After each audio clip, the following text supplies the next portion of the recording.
Welcome back to another episode of Off the Dome. My name is Dominic, and today I want to talk about one of the greatest esports teams in the world to be shit at Valorant. That's not TSM today, it's Evil Geniuses. So if you know anything about Valorant's Evil Genius team, you know that they aren't very good. They place very poorly in Tier 2 tournaments, making them very much a Tier 3 team, despite the team being backed by one of the greatest esports teams in the world. If you go through their matches on VLRGG, you can see that there's one common problem. It's their IGL Potter.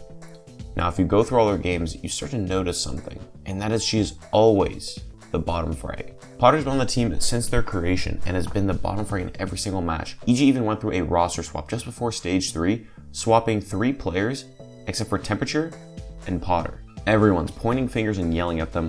Why are they doing this?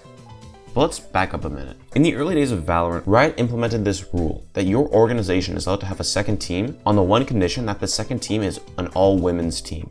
Now, the reason for Riot for doing this is because the amount of women that play video games are significantly less than men.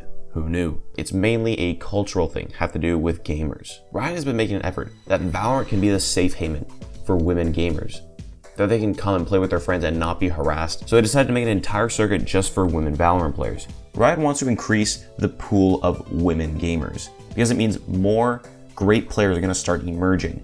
Because there are so few women competitive gamers, the overall skill level is lower than that of the average male. But by Valorant implementing more opportunities for women to have an esports career, the top of the funnel is starting to get filled with more and more players every day, which means they're going to start pumping out more and more women Valorant superstars. The potential greatest player in the world could be playing right now, but because every time she joins a lobby and gets harassed for being a girl, maybe she doesn't want to play the game anymore. There are dozens of people that love the game, but because of outside reasons, are compelled not to play. And so I think by breaking down those barriers and letting the people that want to play, we can get more Valorant superstars, the faker of Valorant. And I think there are a lot of efforts, including the Game Changers, Sakura Cups, so the Valorants, have all been doing super well, which is great to see. Now, let's back this up back to Evil Geniuses. Evil Geniuses announced their roster in January of 2021. What was so interesting about this roster is that they were the first mixed Valorant roster from a major esports team, all led by Potter. Now, Potter is, if you don't know, one of the best women's CSGO players of all time. Was a coach and an analyst for a bit, but decided to move to Valorant and be the team's IGL. Alongside some of the Moon Raccoons players of Temperature and Alexander, they also had Potter and Claudia, two very good women's players. Now, when they started, they were not doing very well, losing to teams like Renegades, Easy5, a lot of the Tier 2 teams, and really struggled in both the Challenger series as well as the Open Bracket series presented by Nursery Gamers. We know the history from there. Riot made some roster swaps, switched out Claudia and Alexander and Oasis, brought in 3 new players, with Potter still on the roster and Potter still doing the worst. But bear this in mind. Claudia, after switching off of EG, moved to CLG Red and participated in the Game Changers series in North America. The Game Changers is very similar to the Challenger series, except for with all women's teams. CLG Red made an insane bracket run, going into the main event and placing second, losing only to Cloud9 White, the de facto best women's Valorant team.